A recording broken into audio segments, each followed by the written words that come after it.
Mheshimiwa Naibu Spika, kwa niaba ya Mheshimiwa Waziri Mkuu, naomba kujibu swali la Mheshimiwa Musa Omar Salim, mbunge wa Gando kama ifuatavyo. Mheshimiwa Naibu Spika, serikali inatambua umuhimu wa wafanyakazi wa majumbani na hivyo imeendelea kuweka kanuni tajwa.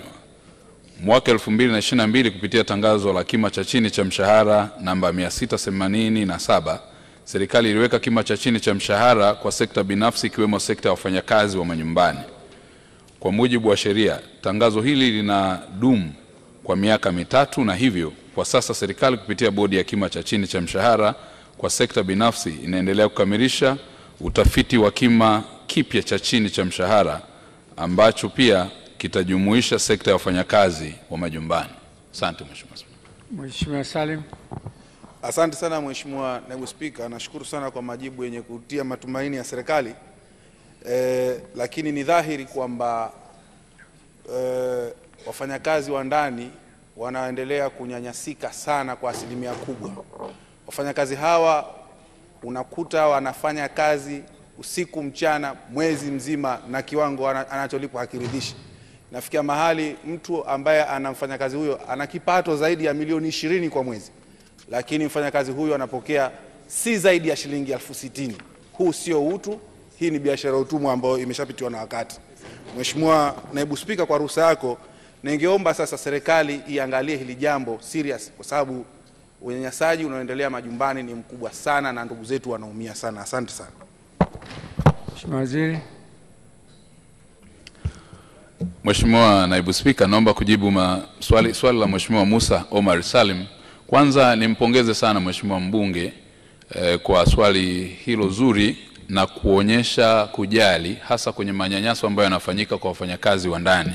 Hata hivyo serikali yetu imekuwa na sheria, ukiacha katiba ya Jamhuri ya Muungano wa Tanzania kuhusiana na haki na usawa wa kazi kwa mujibu wa ibara 23, lakini pia kuzuia unyanyasaji na ubaguzi kwa mujibu wa ibara 12 na 13 ya katiba. Vivyo hivyo tunayo sheria ya kazi Mheshimiwa Naibu Spika, sheria ya ajira na mahusiano kazini ambayo inatoa mwongozo wa namna gani kazi ziwe za staha, lakini pia kuwe na sehemu afya na usalama mahali pa kazi kwa maana ya misingi hiyo.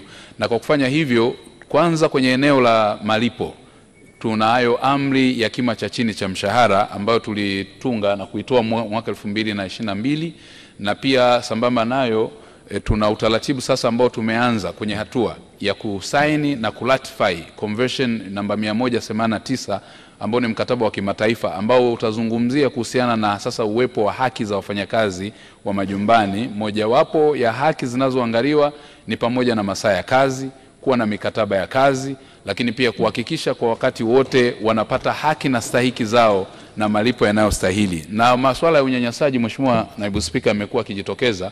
Wapo wafanyakazi wa ndani ambao wanapewa ujauzito na kufukuzwa, wapo wanaonyimwa chakula, wapo wanaofanya kazi masaa yote.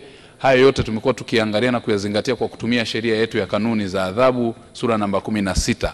Na kwa hatua hii ya kwenda kufunga mkataba huu kupitia serikali ya Dr. Samia Suluhu Hassan na jitihada kubwa zinazofanya na Wizara ya Maendeleo ya Jamii chini ya Gwajima Dr. Samia Suluhu Hassan, lakini pia nikitambua kazi kubwa inayofanywa na Umoja wa Wanawake Tanzania wa Chama cha Mapinduzi kupitia Mama Chatanda na wabunge wanawake wamekuwa pioneer wa kupigania haki za wafanyakazi wa majumbani wa kike na kiume kuweza kuhakikisha kwamba haki zao na stahiki zao wanazipata kwa mujibu wa sheria. Asante Mheshimiwa.